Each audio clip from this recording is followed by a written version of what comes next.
Magandang araw po mga katribo. Ito pang Buhay Probinsya at welcome po sa Linis Balon ng Tubig episode natin ngayon. Sa simula ng ating video ay papakita ko sa inyo kung gaano kalayo ang aming bahay sa balon ng tubig na pinagkukunan namin.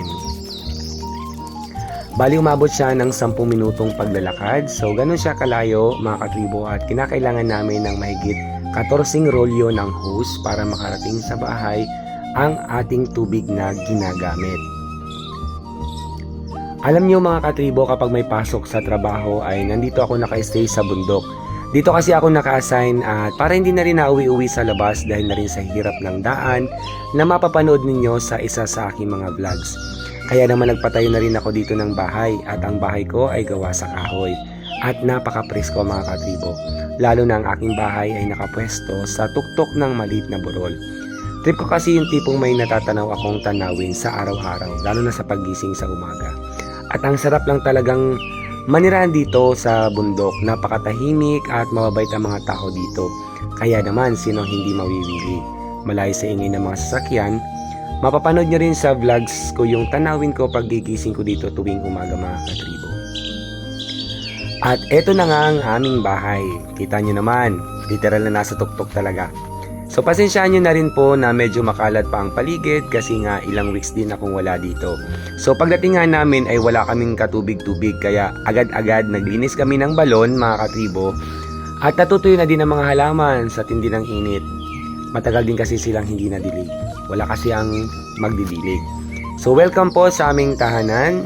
Ayan mga katribo, pasensya na. At syempre hindi muna tayo papasok sa loob at babalik tayo sa balon na aming nilinisan. Tara po. Ito yung isa sa 2 balon na ginagamit namin mga katribo. So kukunti na po talaga yung tubig niya ngayon kasi nga tag-init na.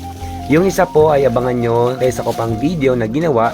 So nilinis din po namin yon at mas malaki siya kaysa dito.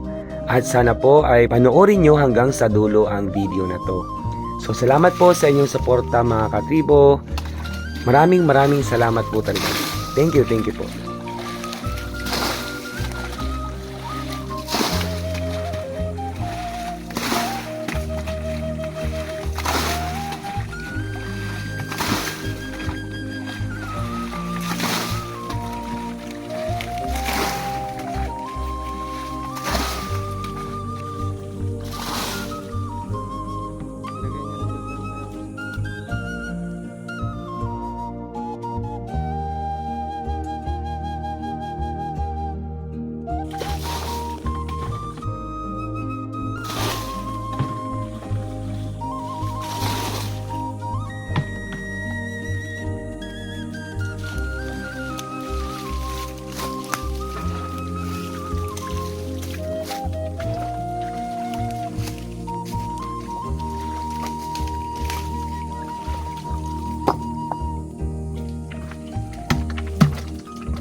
Doon tapos sa malayo.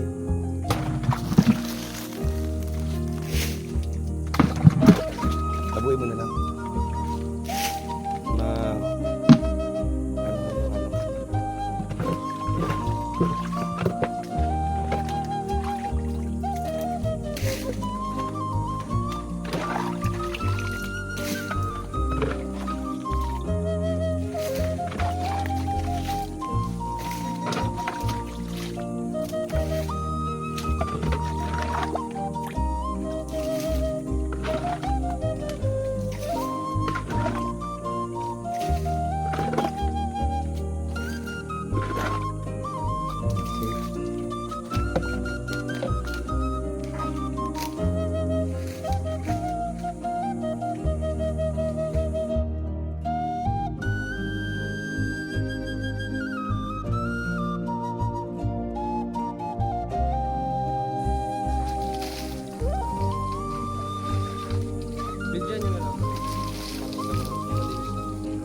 Please support Katribo Vlog.